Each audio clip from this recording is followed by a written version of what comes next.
Vale. Entonces, volviendo a la pregunta que había hecho Andrés antes, bueno, pues ahora hay que evaluar un poco estas limitaciones de las que ha hablado Agustín, hasta qué punto eso puede cambiar un poco la película, ¿no? Porque como os decía, pues pese a lo que algunas organizaciones como Grain han intentado ver en los datos, cuando uno hace los números, al final resulta que la huella de los rumiantes pues sale muy superior, ¿no? Entonces, pese a los ajustes que estamos hablando con estas limitaciones que tiene ahora mismo, cómo se elaboran los inventarios y que desde luego seguramente se van a corregir, pues seguimos teniendo una película bastante negativa para la ganadería extensiva y para los rumiantes. ¿Y eso por qué es? Bueno, Agustín ha contado, por ejemplo, que el nitroso está muy sobreestimado, ¿no? Pero el metano, a pesar de esa nueva métrica, la GWP asterisco, que pone un poco las cosas en su sitio, subiendo el impacto que tiene a corto plazo, pero rebajando su importancia a largo plazo, sigue siendo un potente gas de efecto invernadero. Entonces, hay quien piensa que pese a que se aplique esta nueva métrica, los efectos históricos siguen ahí, ¿no? La cabaña ganadera ha sido abultada en el pasado y sigue siendo abultada actualmente, o sea, hay muchísimos rumiantes en el mundo y entonces es parte del problema actual. Que no esté contribuyendo a un incremento del cambio climático no resta que ahora mismo sea parte del problema de ahora mismo. Y por otra parte, el no reducir las emisiones de esta cabaña se supone que crea un coste de oportunidad a futuro, ¿no? Porque aunque su impacto haya estado sobreestimado y aunque es un impacto muy a corto plazo, desde luego si según este pensamiento, ¿no? Si quitásemos toda la ganadería de rumiantes de en medio, pues nos quitaríamos todo ese metano y sería una forma de compensar otro tipo de emisiones. Porque se supone que sigue siendo un problema. Y para esto es bastante llamativo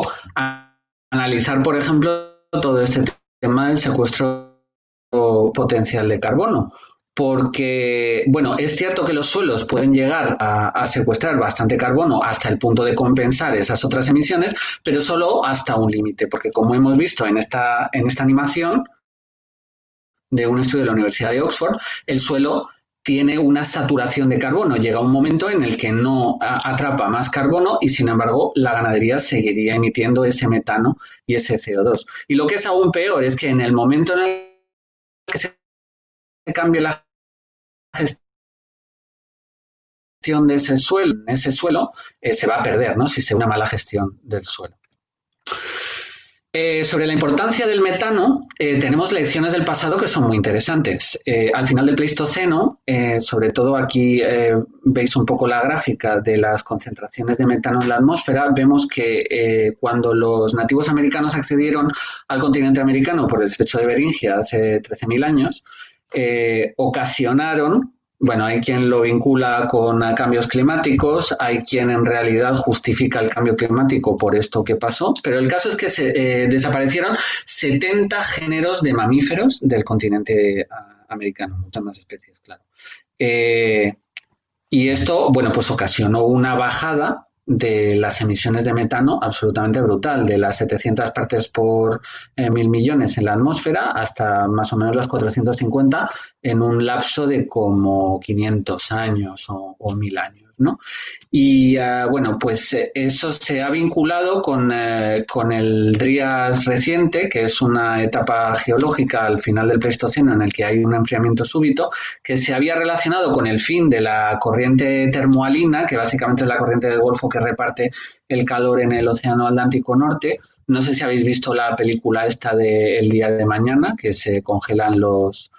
canadienses y los estadounidenses y tienen que huir a México y ahí les ponen la valla. Eso debería verlo Trump. Pero el caso es que parece ser, hay estudios que dicen que en realidad ese enfriamiento no tuvo que ver con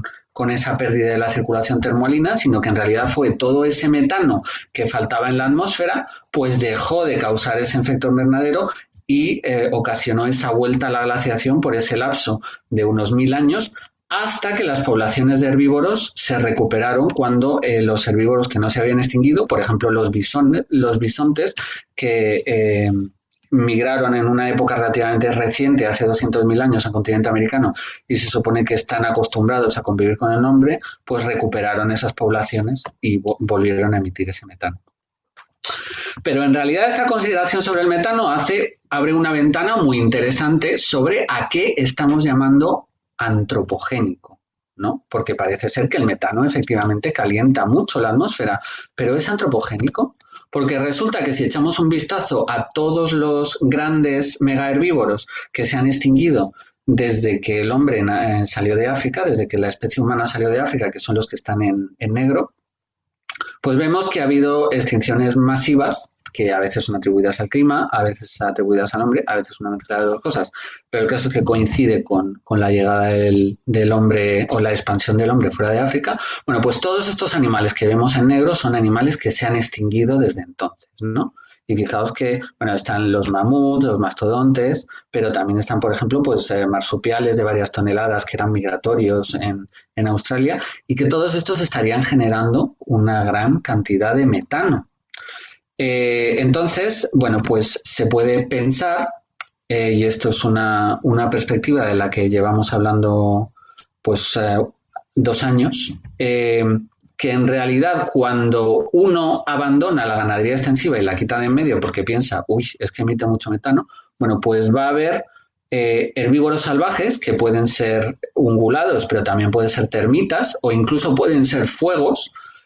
cuando no hay ningún herbívoro, como está pasando ahora en el oeste de los Estados Unidos, que van a consumir esa biomasa que no consumía el ganado y que van a emitir igualmente metano. Entonces, si hacemos un análisis pormenorizado de qué pasa con esas emisiones, pues vemos que efectivamente en un escenario de ganadería extensiva sí que hay muchas emisiones de gases de efecto invernadero equivalentes, sobre todo con esas métricas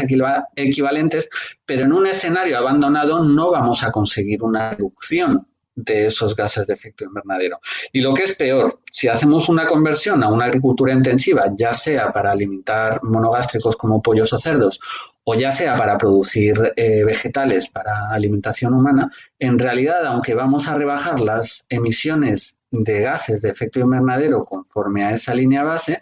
vamos a incrementar el uso de combustible fósil. Y como decía Agustín, eso a largo plazo es un problema mucho más grave, sobre todo si tenemos en cuenta que parece ser que esta estrategia de mitigación, que es quitar la ganadería extensiva de en medio, no va a conseguir una reducción neta, o al menos no en la magnitud que se espera de gases de efecto invernadero. Y además es importante porque esta perspectiva, que digamos que es de niveles de base, no solo es aplicable al metano, que es el gas que tiene más relevancia para la ganadería extensiva, pero también se va a aplicar para óxido nitroso, porque también en un reciente artículo publicado en Nature comentaban precisamente de esas emisiones naturales de base de nitroso y también para la huella hídrica, porque seguro que alguien de la audiencia ha oído sobre que una hamburguesa consume 14.000 litros de agua y cosas así. Bueno, pues en realidad eso es una interpretación bastante simplista de las huellas hídricas, porque no es lo mismo el agua que cae de la lluvia que el agua canalizada que compite con los cultivos de regadío o con el consumo humano que hay que detraer de esos usos para dar de beber al ganado, ¿no? Y tampoco es lo mismo las aguas grises, es decir, toda esa agua canalizada que va a acabar sucia en ríos, en lagos, etcétera, etcétera, que es lo que se llama el agua gris, y que en el caso de la ganadería extensiva, como está muy repartida por el territorio y el propio ecosistema absorbe todo ese estiércol, no es un problema, mientras que en la industrial sí.